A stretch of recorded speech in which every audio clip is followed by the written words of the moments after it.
Coffee. Last time we talked, a couple days ago, uh, that's habit for me, but it's not a big concern for anyone else, and that's okay. Everybody has their own life. Um, the symptoms and stuff are still the same, but they're kind of worse, and I want to say that I'm rethinking about what I'm talking about, and I think it's kind of important because I think it's very, very important. I think that being a sufferer of MCTD and narcissistic abuse for 10 years is something that needs to be talked about. But I think that I was talking about it in the wrong way. I really do. I think that my message is important, but I think that my delivery of it, my hair's everywhere, was done in the wrong format. It's clear to me, when we all have an epiphany, that everybody knows what a narcissist is.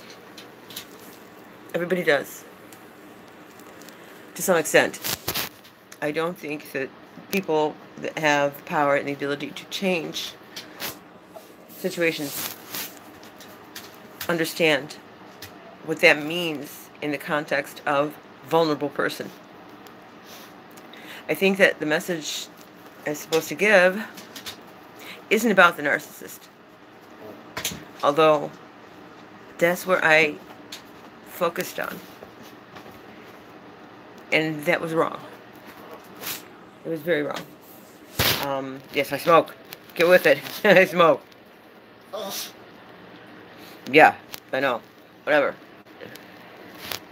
I think the emphasis needs to be on the vulnerable person. And what that means. Narcissists, just like any other person. I don't care if you want to call him a sociopath, serial killer. Like, my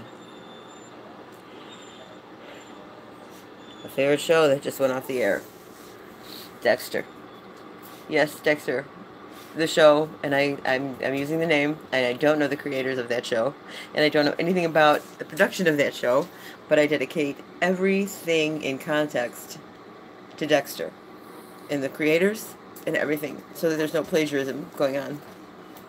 If anyone has ever watched that show, and I didn't even watch that show, because I don't have television. I didn't know anything about it for a long time. Dexter, that case of Dexter, the imaginary person, in the show created by the people I don't know, that I'm dedicating everything to, so there's no angerness at me, is exactly the message of what I was trying to say about narcissistic disorder from my perspective. And mine only. Mine only. I believe that everything can be dealt with in a certain manner. I know from my own experiences, my own only, no one else, that. So, for whatever reason, to be a member of society and a person in general that functions, no matter what the disorder, no matter the level of disorder. Don't even go there. Don't even think about Hannibal Lecter. Because I can't go there. It's too much for me this morning. So I'm just trying to wake up. I'm a person that has been around animals all my life. I'm educated. I have lots of degrees. Really, I do. I promise. That an individual can be taught through education and consequences and systems of checks and balances can be taught to function, no matter what is wrong with them, to a certain degree, in a level that can provide them with a lifestyle that is enriching and productive to whatever extent capable. I believe that narcissistic abuse from a narcissist, you cannot blame a person or an animal for the circumstances of their birth or their life. You can't do that. That's not fair. That's not fair. That's projecting on them your opinions. What you can say is that conscious choice is a big factor.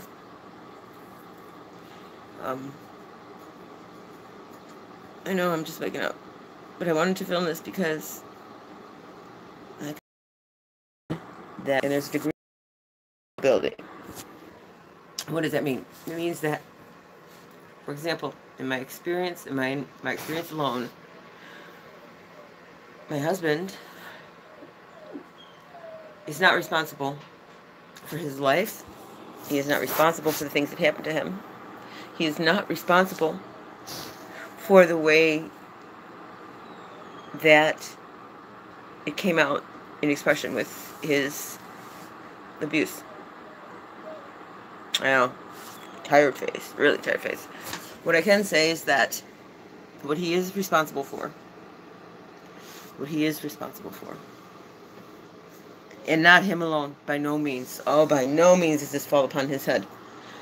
His choice of victim, ta-da, ta-da, and his choice of expression, and he is not responsible for what other people enabled him to do. What he is responsible for is the things that he has done, that he alone, through conscious choice, chose to do. He is not responsible for what happened to him as a child, or his birth, or his experiences. He is not responsible for his reactions in the manner in which he grew up dealing with those situations. He is not. That onus is on somebody else. And what he is responsible for is his conscious choice to carry out actions that he had a choice. There is always a choice. There's always A and B, C and D. There is always a choice. My husband chose a victim. The community, his family and friends around him enabled that choice. And there you can even have an argument, was that even his choice because everybody around him let him do it? That one we're going to leave be because possibly.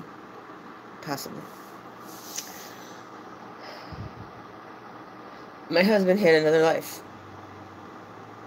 that I didn't know about. He had a woman, has a woman, the same woman. He has had, however context, all of this for 10, 11 years that I did not know about, but everybody else did. His family, Deborah Jean Claiborne. His father, James Claiborne. Yeah, go ahead, figure that one out. His cousins, his friend, people in the court, people from the state, people in law enforcement that had interactions with him under many names, some of which are Rodney Broomhall, the neo-Nazi, vicious person that has maimed, mutilated, and participated in the death of other people. They all knew. And what they did was nothing. He's gotten out of everything that he's ever been involved in. He's had name after name after name after name. Protection after protection after protection. Why? What are the reasons for any crime? What are those reasons? Money? Money? Money? Money? Profit? To hide personal profit? To enable continued profit? So on and so forth. What I feel from my heart, they knew. He found me and my children. He found me. And I was perfect. I was perfect. I wasn't from here. I had money. I had a wonderful name. I was an artist. I was pretty. I was no one that they knew. No one that they would have to address any correction upon his actions. Because they knew what he was capable of. They knew what his propensities were. And they knew he was an excellent tool to provide profit in his manner, or his way of doing things. And his person was valuable in her ability to manipulate finances, manipulate them, the two of them as a team, in creating false personas, false information that was profitable. Yeah. Money laundering, racketeering, RICO crimes, all that crap.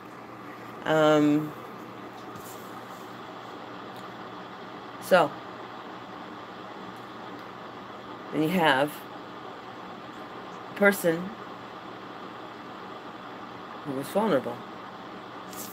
Why vulnerable? Let's see. When I met him, I was in 1141. I had come in as an apprentice. Why? Not because I was destitute and needed a trade. Oh, by no means. I didn't need a trade. No, I didn't need a trade. What I am was a person that is really, really, really, really, really, really, really smart. Smart enough that if you asked me, and I thought about it for 5 minutes, I could probably tell you how to build anything. Or to accomplish anything. But I'm dumb enough that I forget how to tie my own shoes. It's like an idiot savant.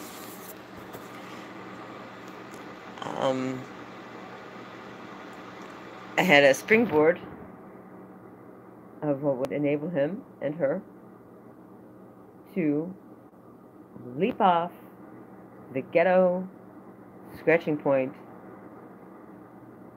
into more sophisticated forms of criminal behavior.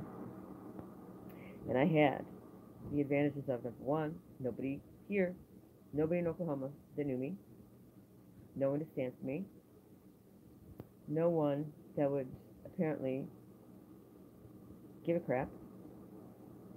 What I was vulnerable in that respect, which made me the perfect choice. Like, what would any serial killer want to do? Are they going to choose some popular person? Or are they just going to grab someone that nobody knows? Disposable.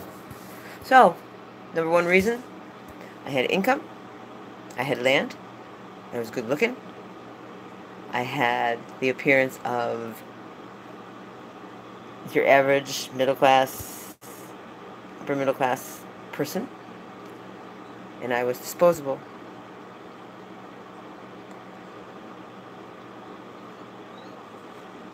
Reasons?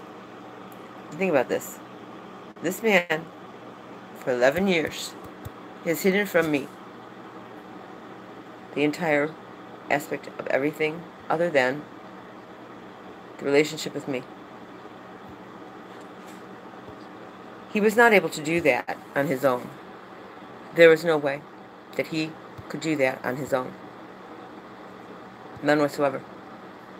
I'm stupid, but I'm not that freaking stupid. He was unable to choose a victim.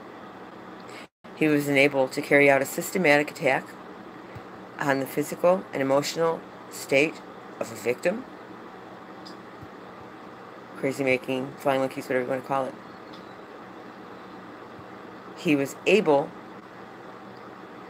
to keep that fact of the nonstop abuse, the nonstop identity theft, the nonstop misrepresentation of another human being, of that human being's property, their entire aspect, to a community who knew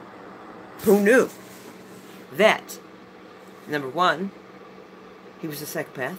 Number two, that he had committed some serious crimes. Serious crimes. That knew that that victim was probably being tortured, emotionally abused, that they were vulnerable and helpless. Who knew?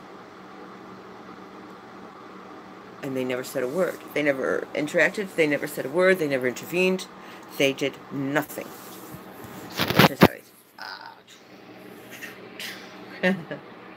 Why would that be?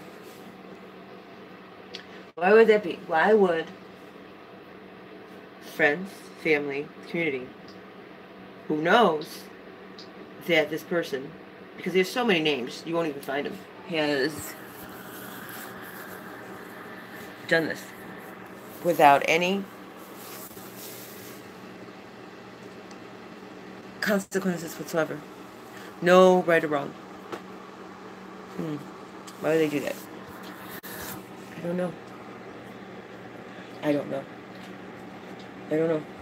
I'm from upstate New York originally, and I went to private Catholic school all my whole life. And there's some serious crap private Catholic school. Trust me. Sister Mary Frances, she exists and she is real. She will jack your shit. Why would this be allowed?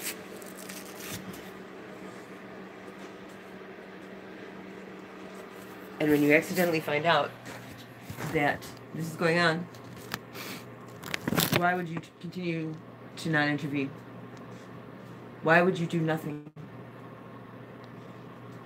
Why would you participate in the continued emotional and physical suffering of another human being when you are in a position by law that you must not do so? That you must not do so. Why would you continue to do that? This is Dante. This is Dante. This is Dante. This is Dante. Say hi, Dante. This is Dante. This is Dante. Yes, it is. He's a very serious person. This is a puppy. No, he's not. He's a very old soul. He's some serious shit.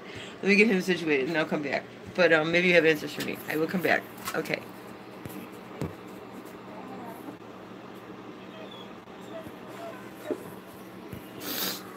I know, Dante. We will get you set up. We will get you